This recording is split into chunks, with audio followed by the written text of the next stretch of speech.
This is my Southland. This is my playground. This is where I've grown up. This is where my parents, my grandparents came from, and now my children are here. It's everything that I could ever want in terms of a lifestyle. I particularly love the history, the culture, the recreation, the energy that you find in this amazing province of Southland. You can't get better than here. It's perfect. We have now got to the point where we realise that we want to share what we have to the rest of the world, which is Welcome Rock Trails in this case. So, you know, a hiking, mountain biking and accommodation venture up in the high country of Southland.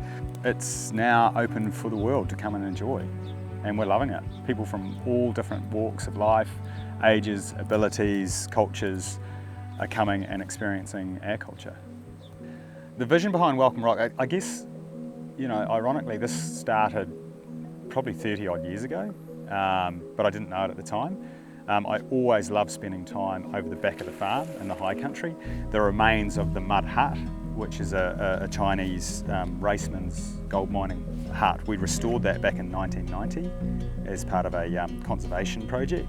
And so I used to go over there as a kid, as a sort of a young teenager, and it was just a place of, it was like a sanctuary really, just a place where you could have time out as a teenager.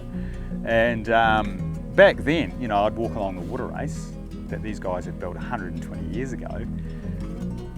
And even back then I thought to myself, look, you know, I like this. I wonder if anyone else would.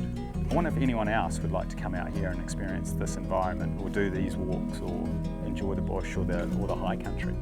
And I kind of logged it away in the back of my mind and never really thought about it again. And then sort of 30 odd years later, we looked at it, we could see it was a large area that wasn't being utilised, but it had all of these great attributes and assets.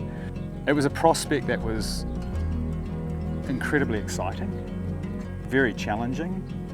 To be honest, it was at that stage I kind of almost had a fear of, if I was going to commit myself to this, that I had to follow through, even though I knew that people didn't think I'd be able to do it. I was aware that people were like, nah, you're not going to do it, you're not going to, and that just drove me even more, you know. And that passion was just re-energised and refuelled through adversity, through people sort of saying, nah, you'll never do that, you can't do that. But the vision was to create something that was beautiful, that people would enjoy. It was going back to that whole kind of sanctuary idea, and it was an opportunity that I just couldn't. I wasn't going to sleep unless I could actually give it a crack, you know, give it a whirl, go for it. There's nothing better than being on the property and seeing a couple of tiny dots, you know, cruising along on mountain bikes or walking, or, you know, staying in huts, and seeing the grandeur of that landscape and seeing how insignificant we really are in that landscape. And that's kind of the drive behind it. The trail itself is a 27-kilometre loop. It took 2.5 years to build by hand, like the pioneers, the gold mining pioneers. They built the water race with picks and shovels. So we decided to do it the same way. We wanted to carry on that mantra, that history, that hard work ethic.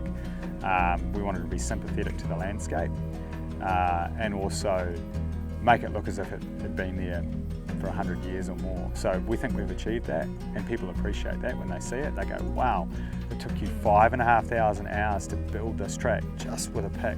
From E. Hayes and Sons in Invercargill, that's where I got these 5-pound picks. You know, smashing picks, smashing rakes, smashing wheelbarrows, smashing ourselves to build this, you know, this wonderful creation, and it'll be there for hundreds of years to come.